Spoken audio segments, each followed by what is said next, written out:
पास्टमध्ये तुमच्या लाईफमध्ये असं काहीतरी तुम्हाला डिसिजन घ्यावं लागलं, व्हेरी हार्ड डिसिजन. तुमचं इमोशन्स पण त्याच्यामध्ये इन्वॉल्व होतं, तुमचे पैसे अडकलेले होते, तुम्ही अनेक गोष्टी जगल करत होत्या आणि तरीसुद्धा तुमची बेचैनी, तुमचं मन स्थिर राहत नव्हतं.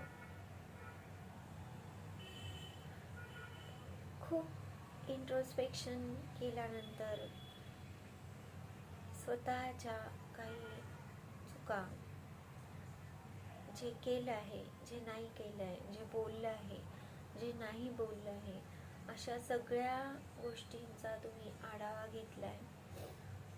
खूप मनापासून तुम्ही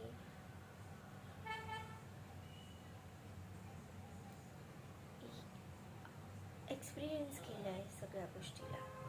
परत जे पास्टमध्ये झालं आहे ते परत तुम्ही जगला आहात आणि शेवटी तुम्ही एका कन्क्ल्युजनवर आला आहात की येस, हे आता मला नाही करायचं. तुम्ही स्वतःसोबत एक चॉईस बनवली आहे. चॉईस बनवून तुम्ही त्याच्यातून विजडम घेतला आहे, तुम्ही हुशार झाले आहात.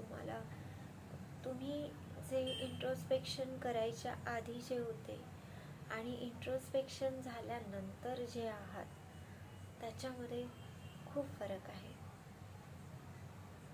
ड्रास्टिक फरक आहे. आणि हे जे पण काही निमित्त झालं असेल या सगळ्या गोष्टीला,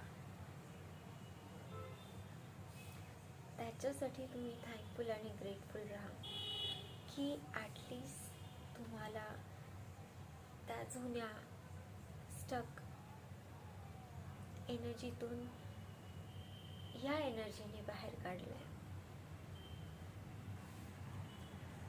तुम्ही फुल ऑफ विजडम आहात. आता तुमच्याकडे लाईट आहे, तुमच्याकडे तुमचा विजडमचा सपोर्ट आहे. पास्टचे जे पण काही तुमचे एक्सपिरियन्सेस आहे त्याचा तुम्हाला उपयोग होणार आहे.